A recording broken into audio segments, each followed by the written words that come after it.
You're now tuned into the second season of Atypical Voices in Our Time with co-hosts Jay Stokes, Koya, and Jay Random. Okay, let's take 12 now. Let's take 2.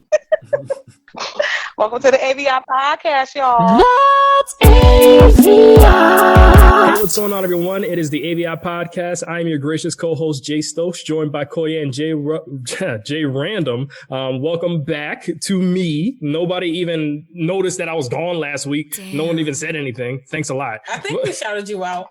Yeah, we shouted you out. We couldn't remember the squad name. It was like, see, we need Jay Stokes for this. Yeah, whatever. Anyways, on this special episode right here, we have a guest with us, Mr. Jay. What's going on, Jay? What's going on, man? How y'all doing? Doing all right, man. How you doing? Hey, nice for taking the time out. We appreciate it. Man, look, I appreciate y'all having me. I'm like a Z-list celebrity right now. So I'm just happy to be in the house, man. All right. That's good. That's good. Yeah, very good. So, Jay, just before we even get any of the topics underway, do you mind telling the audience a little bit about yourself, like what you do and possibly what you want to promote? Okay, cool. So my name is Jay Alexander. I'm originally from New Orleans, Louisiana. Shout out to the 504. Currently, housed in Virginia against my will. So someone come save me. But for real, right now, I'm an educator. So I teach 10th grade English, coach football, try to help these kids, and I'm just out here in the community, just trying to, make a difference any way I can. I just launched a candle line. So I have one here, Jay Alexander. The scented gentleman. That's what I'm known as now in these streets. So yeah, man, I'm just out trying to get this off the ground and man, just out grinding really, really. So I'm super thankful that y'all have me on tonight. Hey, no doubt. Hey, and real quick, do you have like an Instagram account or any place so people can actually buy the candles? Yes, indeed, man. Look, they can find me on Facebook at The Scented Gentleman. Okay. At the same thing on Instagram, IG, The Scented Gentleman. So we're actually getting ready to launch the website so everybody will be able to go on and get these candles. Look, I'm telling you, you need these candles in your life. Ladies, you need these. Men, because you already know when you go to somebody's house, the first thing you notice is their house clean. Do they have roaches? The second thing is, for real, when I walk through the door, do you have roaches? And number 2 is how does it smell? So I feel like, man, look, when you got a point there, hey, you got to set the mood. So you're right. Man, yeah, y'all need these. All right. Ladies, even if you ain't got no boo, it's going to make you feel like you got a man here. So get these candles, man. All right. Yeah. So Jay, you definitely touched on a very interesting point, talking about like change, like education, trying to change, like just change, I guess, the narrative around education, help youth out. So there's some change going on in Washington as of today. Today is inauguration day, and I want to know, what are y'all thoughts on the inauguration? What has happened? And what do you think is going to be the future of America going forward now that Trump is gone? You mean for 4 years or like going forward? Because, Republicans come back. We'll just say for the next 4 years. Okay. Right now, yeah. Well, Jay, since you're the guest, you can start off, I will say this, man. Mm-hmm. You can't get much worse than what we just had. That's correct. That's true. So I feel like sometimes you get to a place where things have gotten so bad to where it's like, man, look, we can only get better from here. Now, I will say this. The blessing of Trump was that Trump removed the fake blinders that America has been trying to wear for the longest, saying that we were in this post-racial society, acting like racism does not exist. White people turning a blind eye, acting like the plight and the pain of black people. Like we were just exaggerating all of this time. That's true. So now the world finally sees like this refers back to the days of like Dr. King when you saw the dogs and the hoses and everything on TV. It's right here in front of your face. So that I feel like Trump was the wake up call that America needed. It was that Robitussin, it tastes nasty, but you needed it. Yes. So I think Biden, I'm not looking for Biden to be our savior. Exactly. As a black man, I realize that, if you sit around and wait for somebody to come and save you, you're going to be waiting a long time. Yeah. So, but I do believe that Biden does have a more of a spirit of he cares more. I'll say that. But Biden, I feel like this, man. Biden has said some racist stuff and then done some racist stuff in his past too. So, you know, we can't get on this whole Biden is the second coming of Jesus thing because look, nah, not at all.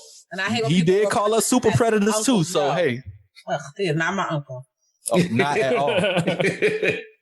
I ain't gonna. Hey, did y'all see how Michelle was looking way better than Jill today? Son, she wasn't even the first lady. Oh my God, Michelle showed out. Yo, Michelle, that outfit was fly. Laid, hair laid, waist curls was bouncing high. That outfit with the big. Jordan and the belt, his fascination with her. Yo, he loves some, yeah. Jordan, if he was a slave master, he'll have some brown babies running around. He would have to explain to Laura because he is infatuated. Okay, I mean, but who can blame him, man? Michelle is a bad sister, bro. Like without even trying. Yeah, you know. And the thing is, it's like universally she's respected.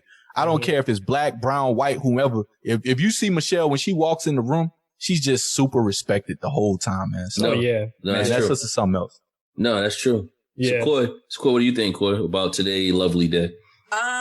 I don't know if it was lovely. Black people were acting like racism did not exist. Okay.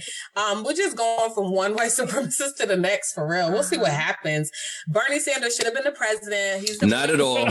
Not at all. She's gonna die on that hill. Don't start with me. No, just let me say what I have to say. Please. Okay. He is the boyfriend that America needed, but instead we put him in the friend zone and we all gonna pay for it later. Promise you. That's all I have to say. And that's why he was in there today. Like, y'all lucky I showed up. He didn't want to be bothered. He shouldn't have even been there. You sure he was alive? Wow. Did anybody shake him? Did anybody shake him to make sure? You see him come in there with his paperwork like he got things to do afterwards. Like, but was he alive though? Did anybody check his pulse? Don't do that. Because he was stuck in that position for a long time. Worthy of him anyway. Yeah. Listen. Bernie was going to be the first president with a life alert button. I'm telling you. Life alert. There you really? go. Yes. See? I've fallen and I can't get up. Bernie, exactly. You know, why could Bernie too hyper? You know, Bernie the type of guy Bernie that's going. is not. He's passionate, guys. Nah. I can see it now. Bernie going off on CNN. Next thing you know, falling out. Exactly. The man already had a heart attack, and he probably was at home yelling in the mirror. Mm-hmm. Remember, he probably yelling in the mirror when it happened. He was pacemaker ain't even charged up, and he out. You know, y'all disrespectful. So you see, we got another person trying to kill Bernie over here. Yeah, that's why I'm done. I have nothing more to say. Y'all gonna regret it. That's all I have to say. Oh man. So, I seen it today. It today. And my thoughts really was I was bored. Coy and I, we talked. I was bored. It was kind of hard listening to Joe Biden because he's always yelling on a mic like we can't hear him. You know, he's like that old man. He can hear his stuff. I think so because he's like that old man with the bad hearing aid who think no one can hear him. So he's always yelling and he's always stumbling on words. So every time he talks, I kind of cringe because I know he's going to stumble. I know he's going to say something. And it's just bad. It's just bad. So, but I did pay attention to Michelle's outfit and how when Barack and them came in, it was just like, like he was the president all over again. You know, so it was just crazy. Yes. The swag and the coolness was just on, it was nice. It was nice to see them again. But besides that, we already know nothing's going to change. I mean, or nothing's going to change for us as Black people. No. So tomorrow we got to go back to work and keep it moving. I mean, we definitely can't wait for them to save us at all. And, you know, that's not the reason why I voted for him. You know, I just ain't like the other guy. So it was kind of like, okay, who am I going to pick? So the lesser of two evils. That's what we all. The lesser of two evils. Yeah, I know. Terrible. But you know what needs to change? Ross Perot, like my buddy. Hey, but you know what needs to change though? They needed to change those singers today, man, because Lady Gaga was a mess. No, I'm sorry, man. She was a mess. Gaga did not do good. When did Lady Gaga become a cold singer though? I know. That's what I said that earlier. She shouldn't have even got called in for the job. Yeah. When did J-Lo was J-Lo ever known for her vocals? Yo, she was lip singing. That was pre-recorded, right? Yeah, that was pre-recorded. I'm sure it was. But what about that little Spanish La Bamba that she tried to pull in there? What was that about? Like, nobody signed up for that, sis. Nah, yeah, that's her Chanel outfit was cute, though. That's all I could say. She's not a strong singer, neither of the two. So. Yeah, I mean, look. They had bad selections. Yeah, I'm not even gonna lie to you. When they said Lady Gaga was doing the national anthem, you sit up there and you like, bruh, I don't listen to the national anthem anyway. Anytime I sing, mute, you know. Yeah, I turned this time. I didn't want to see it. For Colin Kaepernick, dog. If you ain't about to sing the what is that, the third verse or the second verse, I don't want to hear it. Yeah, they ain't never singing that. They gonna act like it never existed. Exactly. It's like racism, right? Yeah, right. Exactly.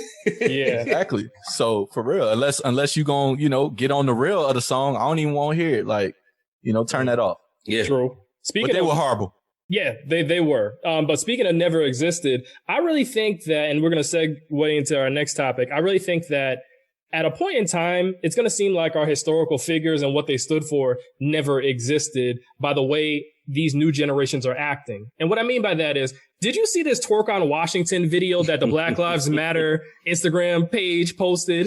So basically, for those out there that don't know, the Black Lives Matter organization, they posted a video on MLK Day of a black woman twerking all over the National Mall. You're kidding, and twerking on like Spango being her pum pum shorts. Don't exactly that part. Yeah, Yes. With the long weave. And she's saying that she wanted to do this in order to break like this colonization of the black woman's body and how it's always looked at as a sexual, like how black women are always looked at as sexual objects. I'm like, what? She can't be Want. Jay, go ahead, take over. You got something to say? The first thing I want to do when I see a woman twerking is have sex. So, again, I think, you know, what she tried and she failed. I think some like this whole notion of, you know, we're trying not to see the black woman's body as something sexual. It's like, well, stop making it sexual then.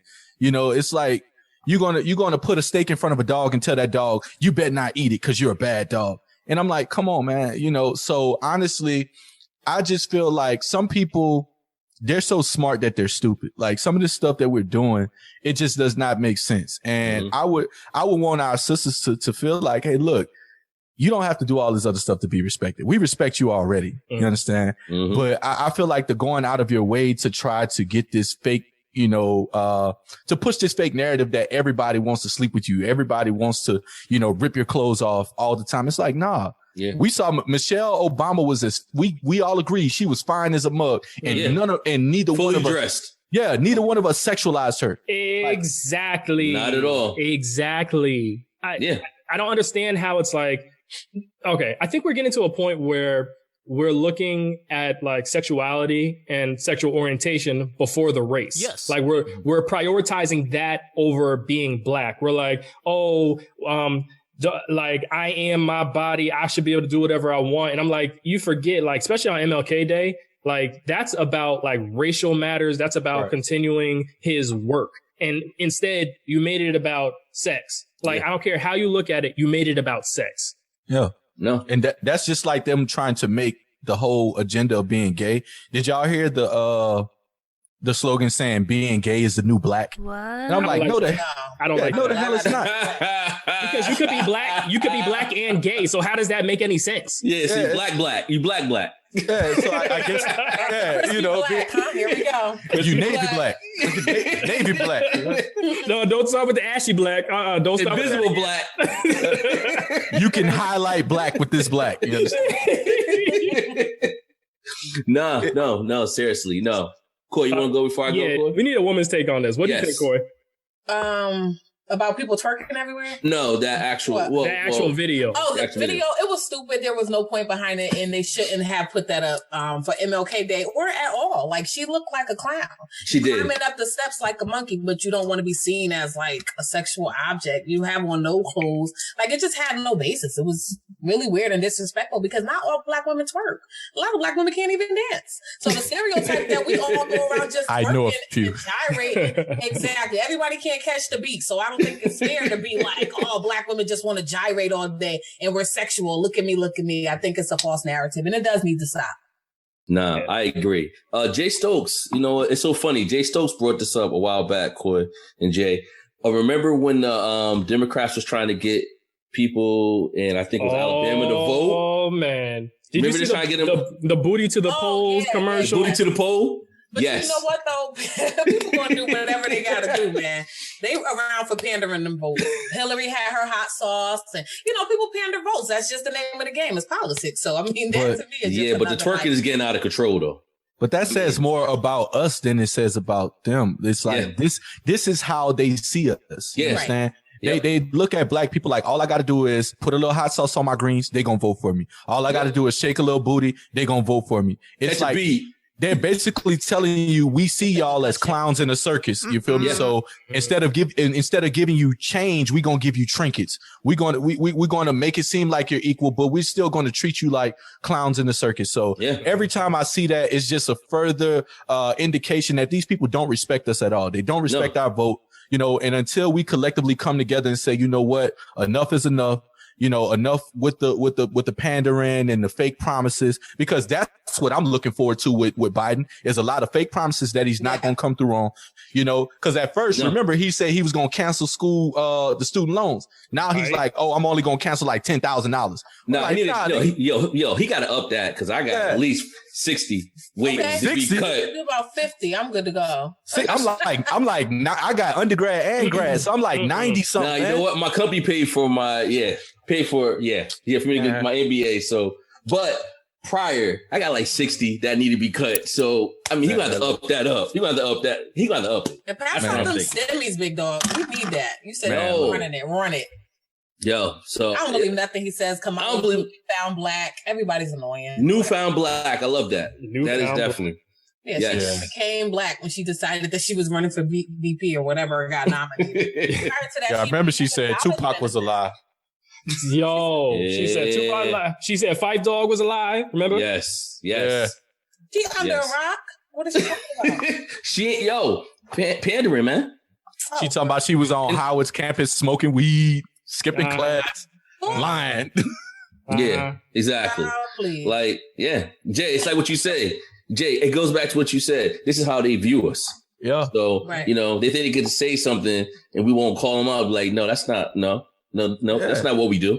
Yeah, but this is how we see us too. You feel me? Because we continue to accept it. Like, my problem with, like I tell my grandparents all the time, and they talk about our generation not voting or whatever, withholding your vote. And I'm like, there was a time when your vote meant something. That when black people voting for us was a right. It was something of honor. And it's like now we just, basically choosing between what type of cancer do you want? Throat, I'm sorry, I cuss. No, you curse. You curse. Oh, you want throat cancer or you want lung cancer, So basically that's what this election was. It's like the two heads on the same snake. And when black people get to the point of withholding your vote, but also Claude Anderson talks about group economics. We can start buying our own politicians, but we are worried about the presidential election. We need to start voting locally.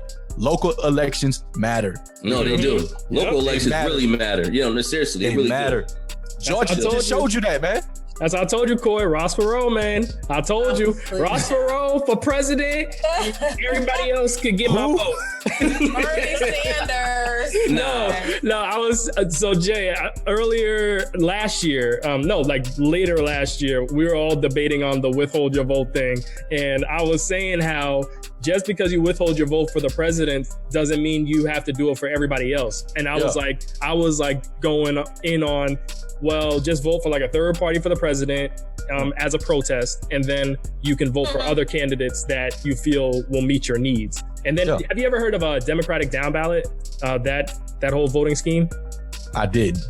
Okay, so Democratic down ballot, just a quick summary. Basically, you do not look at any Republicans for your vote because, just historically, they don't, they're overtly racist, right? Yeah. But Democrats, what you do is you look to the Democratic side and you see which Democratic candidates is actually going to meet the needs of black people. This is like a voting strategy for black people. And then the Democratic candidates that do, you vote for them. The other ones that don't, you protest vote. You do like a protest vote against them. So that was a strategy that some black people used last year. Okay. But not enough of us. No, not enough. Yeah. Yeah. But the fact of the matter is Democrats already know the niggas is going to vote for us. You understand? And it's like Democrats are like, we don't have to do anything for them. They just going to vote for us just because, they, and the thing is Trump won because people didn't want Hillary. Now Biden won because people don't want Trump. Correct. Yes. So it's basically, it's like black people are we just jumping on whatever ship we can get on at this point. We like the people on the goddamn Titanic. We just grabbing whatever we can in the water. Trying to stay afloat, man. Trying to stay afloat. Trying to stay afloat. That's by the way. Go ahead, man. Go ahead. No, I agree. And that's one thing, Jay Stokes and I, we always went back and forth because for me, it was kind of like, I was never going to vote for Bernie. Unless I had to. Unless I had to. I don't deserve him anyway. Unless I had to. I didn't want to vote for Biden, but I wanted Trump out. So it was kind of like, oh, dang, Biden, don't do me wrong, but Trump got to go. And that's not the right way to vote. But at the end of the day, I felt like Trump had to go. Yeah, you're entitled to what you wanted to do. Yeah, exactly. Now, but understand, though, if Biden starts slipping, you're going to start hearing from Jay Stokes a lot in these Zoom meetings that we have and also our radio show. Mm-hmm. Oh, Jay Stokes waiting. He waiting. I know he waiting, Jay Stokes. I sure am. I know you waiting. Know it. I sure am. I realized I had my glasses on the whole time. Probably had a glare in my eye. Anyways, moving on to I Told You So's. Basically, I want to say that I told y'all so about this NBA, the NBA league, because listen, all that protesting and stuff they did in the bubble, what did that amount to? What did that amount to? And I use that to segue into the talking point of Kyrie Irving, because Kyrie, I felt like he was very vocal last year in terms of saying what, we need to do for social justice and change. And I really feel like he put his money where his mouth is. You know what I mean? Like he just bought a house for George Floyd's daughter, right? Yeah. And he's been doing a lot of social activism, but still people are looking at his like team antics in terms of like not being present for the Brooklyn Nets. And I just want to know, how should we look at Kyrie Irving based off like his behaviors on the court, not really being there for his team and kind of skipping out, but then at the same time, really being a person that's helping with social change? Maybe he's just not connected to it right now. Like, yeah, that's his livelihood and that's a passion of his. But sometimes you just fall out of love with stuff. So maybe that's just not where he is right now. And I'm glad that he is doing something for the people and putting his money where his mouth is. So maybe he's just not connected to it right now. He doesn't have to be. No, I agree. I think for now, I kind of agree with what Stephen A. said as far as he should probably. Whoever agrees with him. Well, listen. This is all I mean. I think he probably should retire, meaning just take this year off like the WNBA players they do, and just put all your time into social justice, because for some reason he seemed like he can't do both. That's why I say retire, because he seemed like he can't do both, because in the scheme of things, if you think about it, he already lost $900,000 oh my Lord. Just for missing 7 games. Then they fined him $50,000 for not wearing a mask at a party. I think it's 800. I think it's 800,000. No, I just read it today. They upped it? Yeah, they upped it. Oh, jeez. No, because it was 800 at 6 games. He missed 7 games, so it was 900,000. Can I get a donation? Like donation? So NBA, help me out. I know. It's like the NBA shouldn't find anybody else for the rest of this year because they got enough. I think Kyrie paid for everybody else fines. But I mean, for the most part, Kyrie's doing what he needs to do, and helping WNBA players, helping them out too. Yep. Helping them out. Yeah, exactly. Because remember, he actually paid for the ones that actually took off last year. So Kyrie's doing his thing. It just sucks that but the media sees it as, okay, what are you going to do? Either or. And not showing up to games and not showing up to practices. But, it's not fair to us. We talking about practice, man? Exactly. We talking about practice. Good not the game, practice. And that's probably what he's saying too. But just seeing him talk 2 days ago, the man looks depressed. Yeah, he looks very upset. He just doesn't like the team. It could be a number of factors. I think what Kyrie is we're going through, and y'all understand this about Kyrie, even when he was in Cleveland, Kyrie suffers from some depression and stuff like that mentally. He has to. I think his plight right now isn't really even just him trying to juggle being an activist and a player. I think Kyrie mentally is just trying to get on the right page. And I think honestly, man, all of us have been affected by all this stuff we've experienced this past year, man. COVID, George Floyd and everything. And I mean, maybe this man is going through a period where I can't just shut up and dribble right now. Like I can't just do business as usual. You know, like I think for black people, we've been conditioned for so long to just put our pain under the rug and just continue to keep going on with life.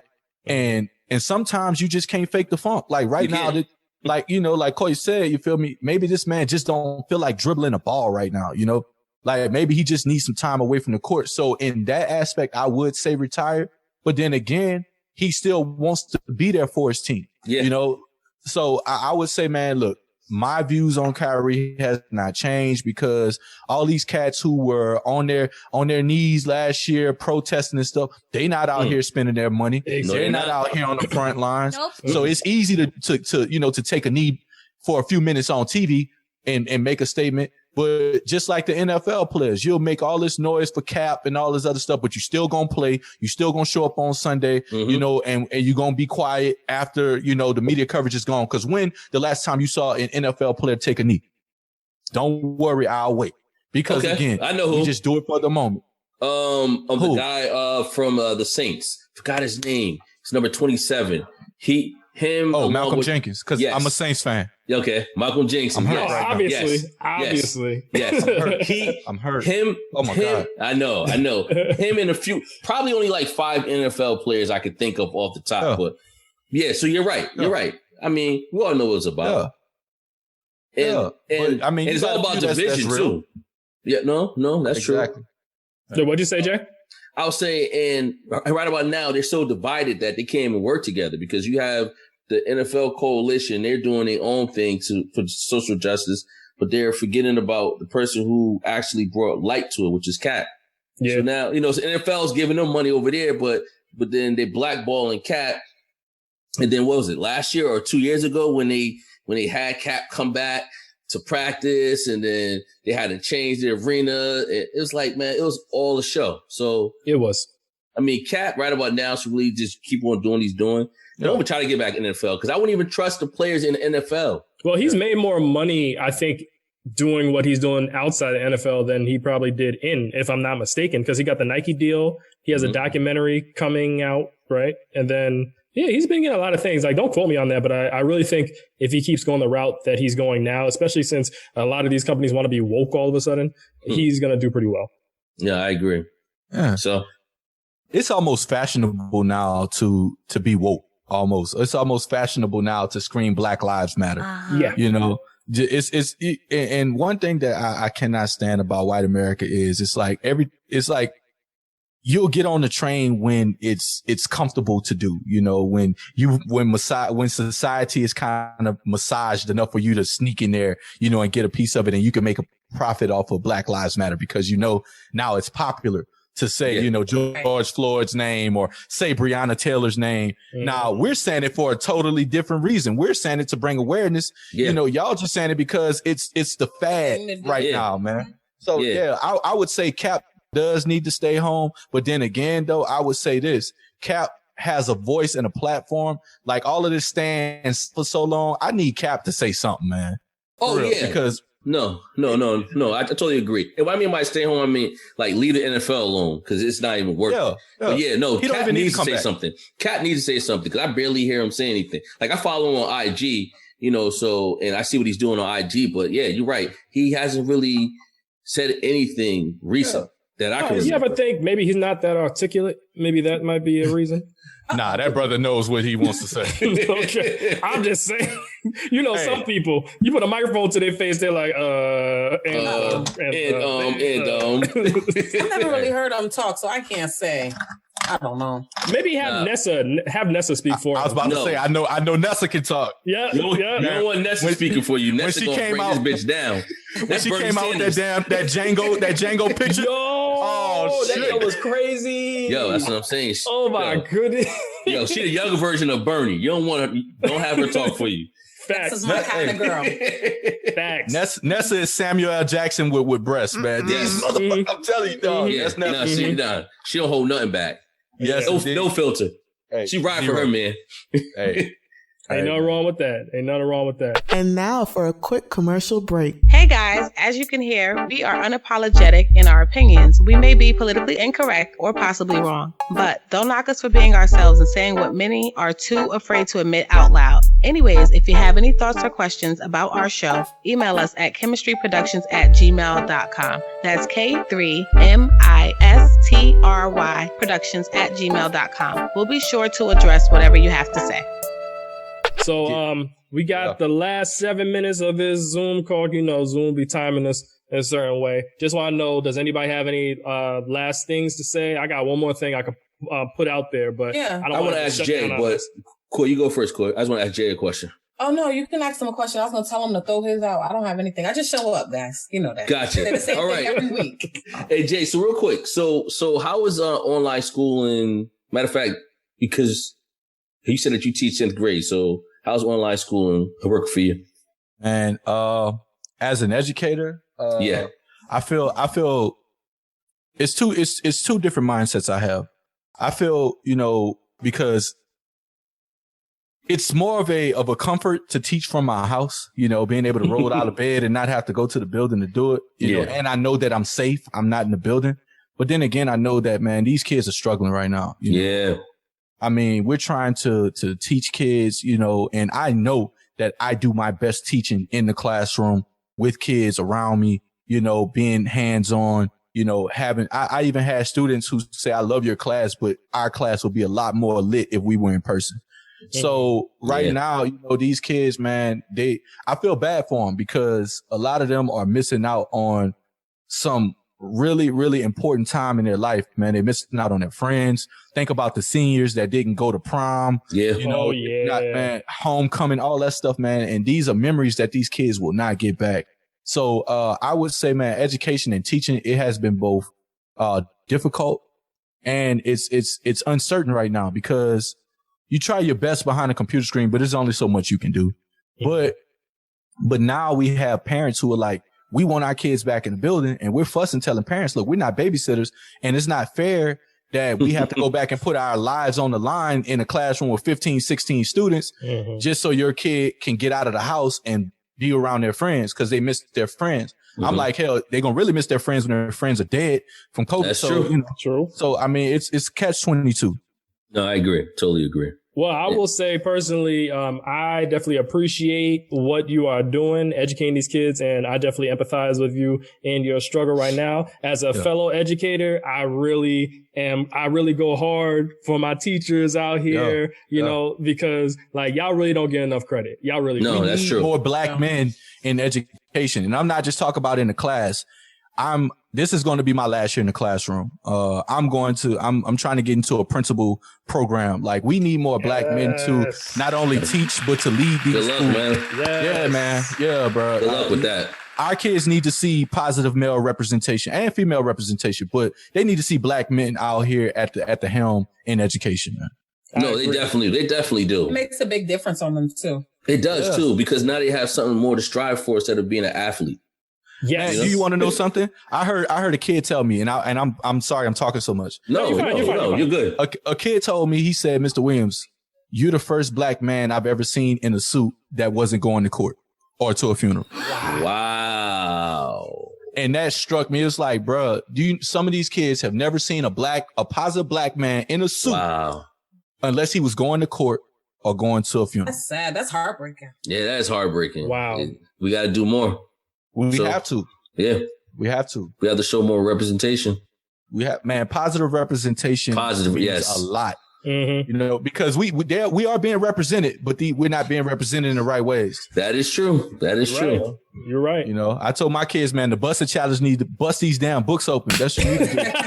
Really? Yeah, that busted challenge is played out now, man. That's your favorite challenge, though. Don't get cute. I ain't gonna lie. I love the busted challenge. No. Don't get cute because we got company. Hold on. That challenge is a gift from God. Listen, I ain't gonna lie. I was watching it earlier today, but now I just muted. I just muted now. I just want to see him bust it. Last week, yo, I just want to watching the just bust it. I don't need to hear the song. The song get on my nerves after a while, especially like if you watch it on TikTok. You see like 20 of them shits going back. You be like, okay, now you busted. Man. Seriously, now you busted because now the shit playing in the background. I just mute it now like this. Bro, I love to see the transformation, bro. It's like transformation. Crazy. Yeah, it's amazing. It's amazing. Man, I seen a woman go from a Chevy Cavalier to a C-Class, and I was like, shit. That's what I'm saying. No, you're right. You're right. Makeup and wigs and things. Yeah, you know. Yeah, but we need a healthy balance of both. You know what I mean? Like you can have the education and everything empowerment out here, but then it's also cool to have fun. It's just I think when it becomes oversaturated in the fun department, that's when we run into problems. Man, look, my kids come to class. When we were in class, they came to class to Playboy Cardi, to Meek Mill. We turning up on your way in. You feel me? We can have fun and learn, but understand this: when that bell ring, sit down, get to work. Y'all know what we here to do. We can have fun, later, do what you have to do so you can do what you want to do. And that's what our kids need to learn, man. That's true. With that note, with that point, we're going to end this podcast right here before Zoom cuts us off. Thank you very much, Jay. You are a wonderful guest, man. Nah, definitely. Thank y'all, man. Good luck on that journey, man. I appreciate being the principal. Hey, real quick, Jay, before you go, once again, just give everybody your information for those candles because I'm definitely going to buy some. Man, I appreciate I'm going to buy some, definitely. I got you. So the website will be dropping soon. Follow me on, hey man, be my friend on Facebook, J. Alexander Williams on Facebook. You can follow me on Facebook at The Scented Gentleman or The Common Sense Podcast. That's my personal podcast. So from there, man, everything that you're going to need is on those two pages, J. Alexander Williams and The Common Sense Podcast. Everything else, the website will be coming soon, man. All right. Thanks, man. All right, y'all. Well, it's been a good one. Talk to y'all later. Hey, thank you, Jay, once again. Jay, all right, man. Thanks again. Thank you. All right, man. Peace. So go a little something like this. That's AVIOT.